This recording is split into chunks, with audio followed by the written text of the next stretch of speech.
Hello everyone and welcome to day 2, and let's get started. This is a quick keynote, but we'll see where we go. So let's address the obvious question here. Why is a threat intel guy at your conference? And how the hell did he get a keynote slot when there's all these actual real exploit guys that didn't get a keynote slot? So I used to be a offensive security. Before coming to Google 12 years ago, I'd never actually worked defense. I used to really enjoy the work. I used to do the exploits, though I'm getting pretty out of date now. I think the last exploit I did actually did have jump ESP in it. But somewhere along the line, I got kind of, through a series of events, ended up actually running a threat intelligence team. And now what I do for a living, and my team does, is actually track and counter serious threats, and I occasionally tweet and blog about them and all that stuff. So again, why am I here at OffensiveCon? So I think it has something to do with some of our more recent work. So Mark, in an interview, was actually talking about how, vendors have amazing detections, but also groups like Google Tag, my team, actually is able to rumble offensive players, and being stealthy in 2021 is hard. So my world is obviously intersecting with your world in some ways, and that's probably why you got out of bed to come and listen to my talk. So the keynote many of you may actually want is, okay, here is exactly how Tag catches all your stuff, and here's how to avoid it. Sorry, I'm not that nice to you all, but I'm going to give you a different talk instead, and maybe a little bit of that, but the talk you're going to get is, what is the offensive security researcher's place in this wider threat landscape? Because that's what I discovered going into looking at sort of more geopolitical threat actors. I do think, you're part of this. So you can skip out if you're expecting the other talk. I won't be offended. So I kind of joke a bit about that everybody has their own view of the security community and the whole security world. And when you talk to somebody, you get their biases. Everybody thinks that they're the center of their own story, right? So this is my sort of tongue-in-cheek sort of understanding of how a vuln researcher sees the world. Is 0 days, that's probably at least 75% of everything that's important. Then there's giving cool names and logos to 0 days. Then there's arguing about disclosure. And then probably maybe 5% of the rest of anything that matters in security. It's all that other boring stuff, right? Not exactly, right? I don't think anybody actually believes that, but I do think there is a bias towards what you're interested in, bias towards what you're working on. And so it can be overstated. Most of the threats we look at actually aren't 0 days. And just to show that I'm fair, I can actually say that threat intel people are equally as biased, that they are all about making guesses about attribution and giving cool names and logos to threat actors instead of exploits, but otherwise we're actually relatively similar. Everybody's biased towards their own world. So I do think there is actually something fairly special about exploitation, though, and that's something why it interests me so much and why we put some resources into it. So this is an XKCD comic that's been going around for a while, but especially created because of Log4j, showing that all the modern digital infrastructure can be supported by some really small amount of maybe an open source project. So my variation of this in sort of my mental model is, and what I see is there may be this major hacking operation against democracy activists, and that may be propped up by just one 0 day that's come out of some researcher, right? And that they've sold it to NSO. So there is these sort of small critical pieces in what could be a really big operation that covers infrastructure, malware, and social engineering, and phishing, and geopolitics. But a lot of this can be propped up by some of these very technical small amounts of work, which sort of interacts with the nature of this conference. Before I move on, though, I'd like to say that there is actually more similarities between offensive research and threat intel than I originally thought, as somebody who's made this transition. You think about security in general, we actually have a world where everybody has an opinion, especially in the days of cyber at the moment. We have all these thought leaders, we have all these vendors, we have everybody who has an opinion on what matters in security. They all have an opinion that their product's going to save the world. But there's actually some lack of hard truth at times, and actually lack of ground truth. And I think both offensive security gives you ground truth because, if you can pop calc or pop shell, you are proving that this thing is exploitable and vulnerable. There's no arguments about it. Similarly, in my threat intel world, if I actually show a foreign government or a cybercrime actor actually succeeding in exploitation and the details of it, then that is to me a lot more valuable than all this theoretically an attacker could do this, and if I was the Russian government, I would do that. I can actually rock up to the meeting who's going, well, actually, this is what the Russian government did last week, and that actually sort of wins the debate and allows us to focus on what matters. So I think I like both areas because they have that sense of reality. So why should you care about this threat world, right? Like, I miss doing sort of vuln research and offensive security because you get to have these cool technical problems and very pure problems in times if you do it. Like, there's no arguing, there's none of this sort of like, shades of gray sometimes. You're either succeeding or not. So you may ask, like, why should you care? And the answer is that, I'm going to try and convince you in the rest of this talk, is that this whole threat world is a game, right? It's like, in some ways, the grand game of geopolitics and many other games. And you may be in this game already. And there's a saying in poker that if you sit in on a poker game and you don't see the sucker, then get up because you're the sucker. So maybe in the next 20 minutes or so, I can give you a few things to watch out for to make sure that if you are in this game, that you're not the sucker in the game at least, and that would be a win for me.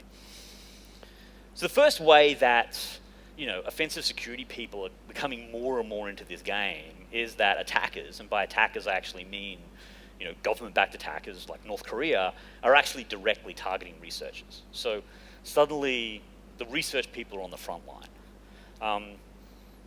So we published on this last year. We actually published quite a number of details about this targeting by the North Koreans towards security research and exploit developers. And the way they did this primarily was actually targeting this community, right? And the way that this community of offensive researchers work, right? They created the Twitter accounts and to kind of build their profile. They created a blog which kind of made them look like they were doing some security research. And then they actually reached out to people, and I think actually pretty sure literally people in this room saying that, oh yeah, I've got this 0 day, I'm pretty sure it's a 0 day, but I haven't quite got it working yet. Can you help me out? Can you take a look? And some people bit at that, right? And so at that stage, they actually pulled up this, they actually provided some Visual Studio files or some project files or whatever, and it wasn't a super sophisticated exploit for this part. They actually just had PowerShell commands in the Visual Studio file, and they're able to get some very established and great security researchers by just getting them to run the Visual Studio file. So more concerning, though, is that there was actually evidence that it did go beyond this, that they actually had succeeded and they actually did have a full chain exploit against Chrome and Windows 10. And we were never able to actually get a hold of the actual exploit, but there's a lot of good evidence they did have it. And if I was betting, I was saying they probably didn't build that themselves, but they may have actually succeeded in a previous campaign against some of these, people developing exploits for high-end sort of government work, and then they were actually repurposing it for this work. And that's really scary, right? This is really like proliferation. So be safe out there all. There's two very quick follow-ups on this though. It's after they got taken down and then they came back, when they came back, they had to rebuild up their stuff and they had to come with new content, and the new content was to start tweeting about how great tag is. So these are actually tweets by North Korean threat actors talking about my team.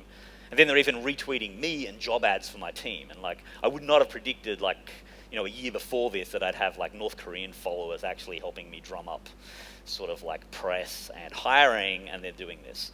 Even more weirdly, and I haven't gone too much into this, was actually only 2 days ago in Wired.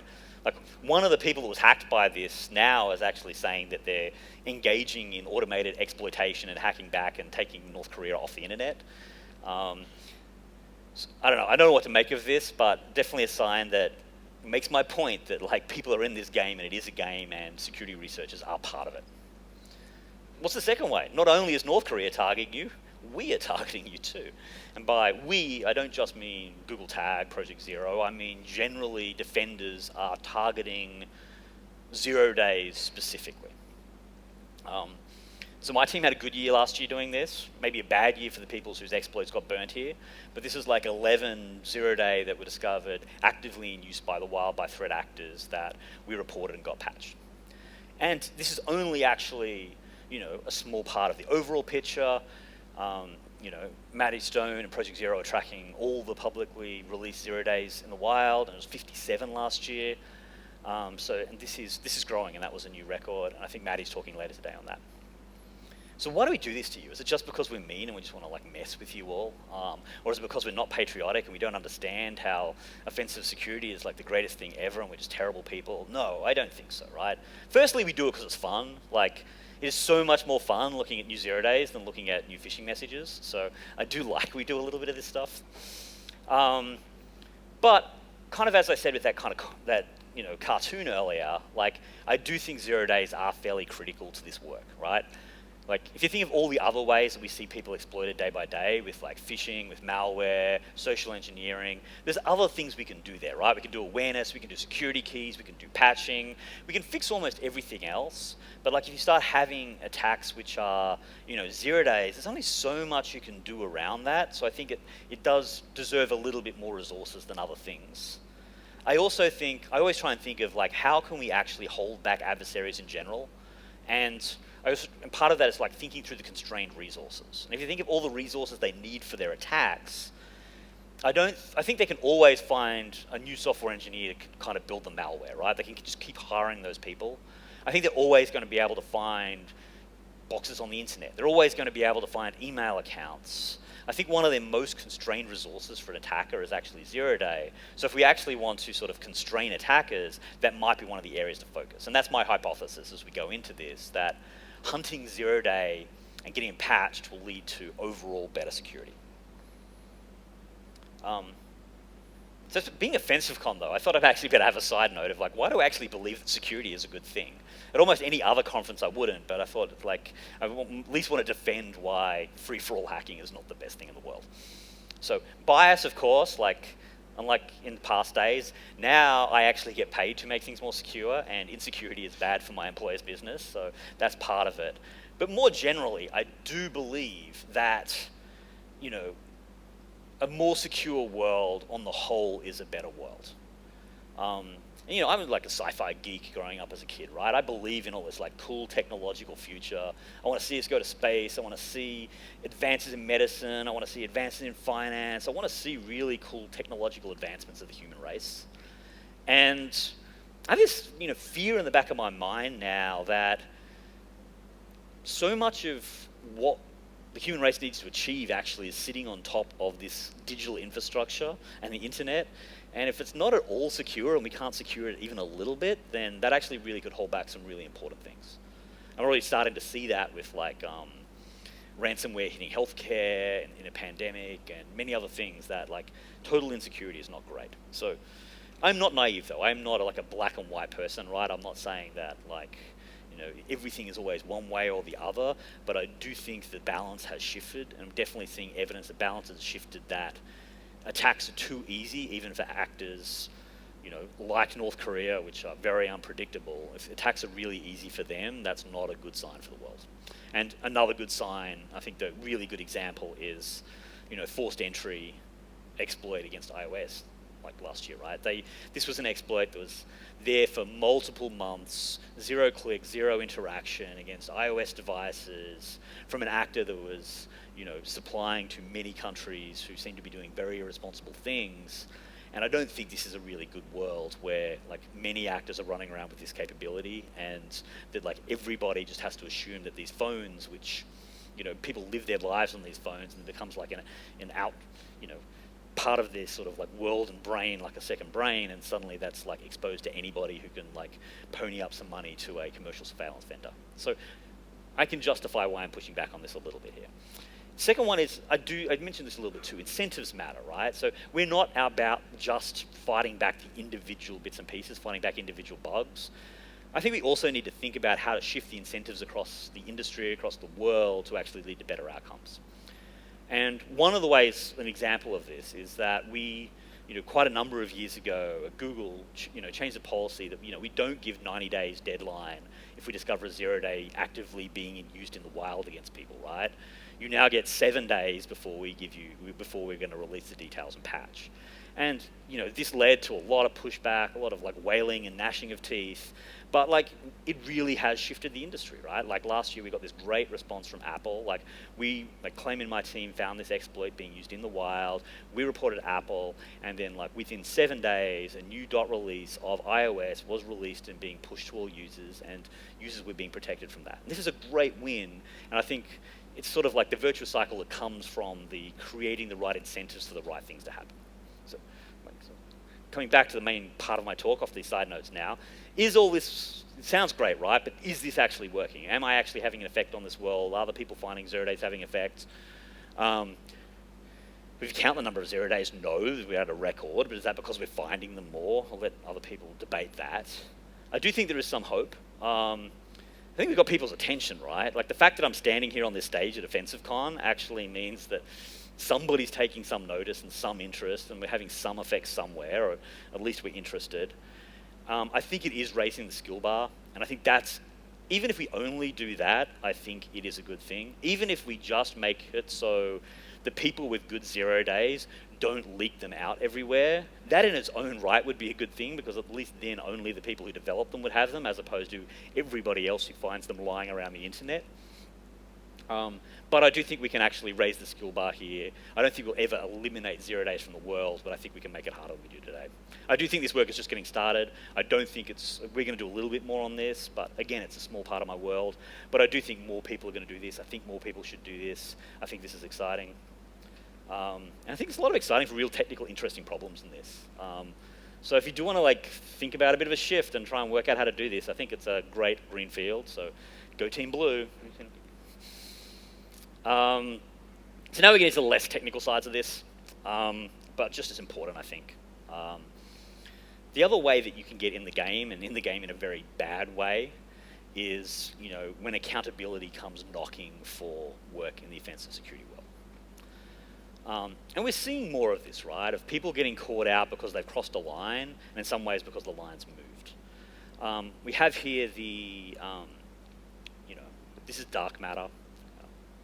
So this is a bunch of, ex-US intelligence operatives that ended up working for a company in UAE and supplying UAE with capabilities and allegedly doing hacking. And on the right is, the actual, technical term, indictments or charge sheets or whatever, where they the federal charges for export regulations and for criminal acts, right? So this is a fairly egregious case, but the thing to think about is that there is a whole continuum here, and where you sit on this continuum is something to really think about. And I think we're seeing across the board things that would not have been getting attention now, and that consequences could be coming, and you should look forward. Also, at company levels, there's a lot of drama at the moment from US sanctions, and this causing the actual business of NSO to really struggle at the moment. So thinking about that coming from very high levels. I don't think it's just US either. This is example from EU are doing special commissions and recommending sanctions and other actions coming out of Europe as well. So this is not just a US thing. And why is this happening? And I think part of the reason this is happening too is that some of these commercial offensive players are somewhat getting out of control, right?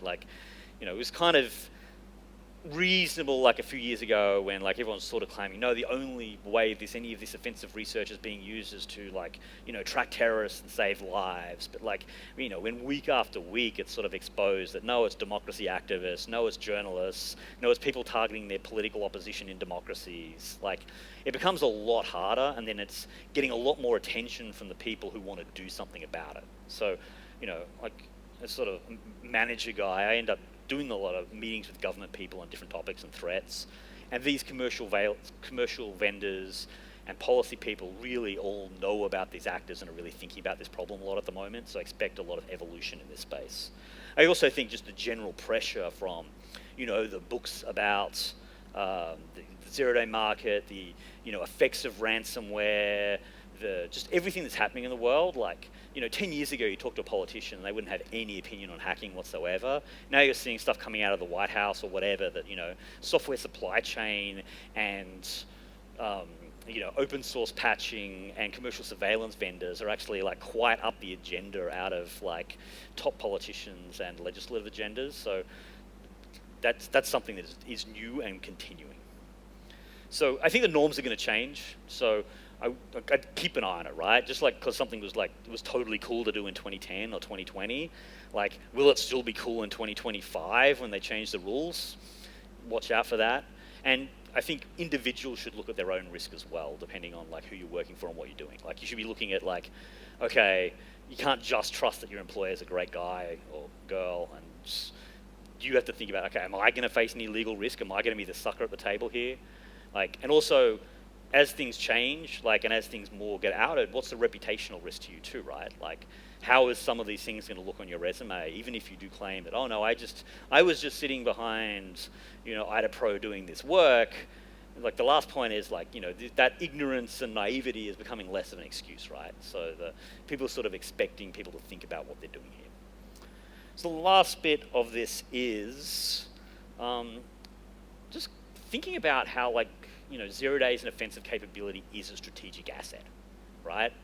It's, intentions in the world now, like, I am not a big like, cyber war guy, whatever, but it is, undeniable that sort of like, cyber operations or hacking operations or whatever you want to call them actually are becoming a part of geopolitical conflict. It is becoming a part of geopolitical espionage, actually has been for a long time.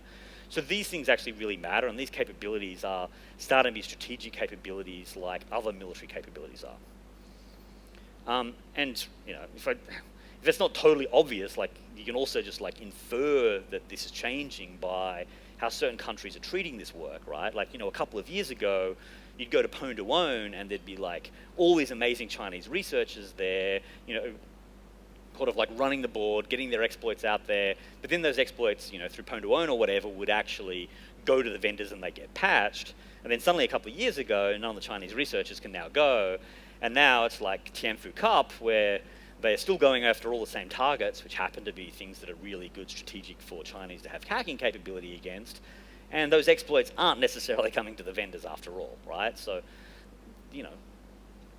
they're not dumb here, right? They know the value of these things, and they're creating, again, the incentives to actually make it work, and to make it work in their favor. And then, and they're still being super successful, right? Like this is like a partial list of what just came out of one Tianfu Cop. And there's kind of somewhat real consequences too. Like another example from just this year or end of last year is the like Log4j exploit found by Alibaba Cloud. They actually did, what I would say, and I think most people would say is the right thing, of actually reporting this to the sort of maintainers to get patched. But then they're actually, suffering sort of at least, some pushback and pull of support from the Chinese government because they actually got this critical infrastructure patched as opposed to, telling them about it. So it's definitely a warning shot of what they should do next time from these security researchers. So what am I saying here is the like, I'm trying to like inflate your egos a little bit here too, of the like, the work you do here are actually going to have really big influence. So this wouldn't be a keynote if I think it's like when I read my sort of keynote manual, they say you're meant to come up with like a bunch of predictions that you can't, which are probably wrong and that I can't back up. But it is the rules, so I'm going to give you a couple of predictions here about where I think all of this is going. And hopefully I've proven most of these already, right? So prediction one is that I think it is going to get harder to use 0 day without getting caught, right? Like I don't think people were actively hunting and looking and detecting as much as they were. I think people are going to continue to do that. It's going to be good. It's going to act as a nice limiting force and balancing force. So I think that's something to be prepared for. That, it's not just a matter of getting past the automatic mitigations these days or finding that combination of exploit chain to get execution, that actually working out how to run the gauntlet of being detected in the process by either the platforms or some other mechanism will actually become a more important part of being a threat actor. Cover this, that I do think the legal and geopolitical pressure on offensive tech will increase. Not necessarily in a good way either, right? Like, I'm like, whenever whenever I see, like, whenever politics gets involved, and whether I see legislators like passing laws or whatever, like, I wouldn't guarantee that it's all going to be good laws, right, or well-written laws. I think there is actually, it's going to be a different world and a changing world, but we have to be prepared for anything here, and prepared for crypto wars too, or laws that may have unintended consequences. But this isn't going away anytime soon, given the high priority at present. Didn't cover this a lot, but I do think we are seeing like a reinvestment a bit more in secure systems, both on the technical side of like some mitigations coming through, but also just on the prioritization of making things secure, right? Like, I think there's been like some real big lessons learned on sort of big hacks and ransomware and everything else, and open source and the SolarWinds hack, that the governments and others are doing a good job actually of making the incentives a bit more towards that. Having a secure system is going to cause you less problems in the long term, and that's going to create more opportunities for investment for people to make things more secure. My last prediction is that, like, I would not be worried that technical challenges and interesting technical work is going away anytime soon. I think there is plenty of opportunities to kind of, the technology is only going to get better and more fun. And I noticed that today. I still dabble in this stuff on the weekend, looking at like probably beginner CTFs these days, and like, it's amazing what is happening in this community, and I've really enjoyed watching the talks here, and I enjoy watching how this technology evolves. So I will get off the stage very quickly and then hand over to actual, people doing serious technical work and really exciting exploit stuff. But I suppose my closing sort of like thought on this is, I'm not here, like, is to just, hopefully I've just given you this taste to think about this world, right? To think about, just in a little bit about where you fit in, and maybe I'm kind of asking you to think about that as you go forward as well. Like, many of the people here and in this world, your work could have a real effect in different ways on yourself, on individuals, on governments, or the world. That sort of like where the sort of like the brains and power is applied can make a difference in different directions, maybe more than you think. So I'm not here to say like do one thing versus the other thing, make all these judgments, and to admonish anyone in particular. But I do think, with great power comes great responsibility, that you do have choices, right? If you're a great exploit researcher, developer, you could apply it in a bunch of different ways, right? You could go work for someone like Dark Matter. You could go work for your national government. You could go work for, Project Zero and get things patched, or you could work on mitigations at Intel. There's a whole bunch of different ways you could attack this problem. So I'm just asking you to like think about it and make sure you make the decisions that you're comfortable with, and the decisions that like you think is doing better for yourself and everyone else, and not just to be that naive sucker at the table that doesn't think about what they're doing. So that's it from me. Thank you all, and thanks for the opportunity to speak to you all. And follow me on Twitter and argue with me on Twitter, or catch me around the conference. Thank you.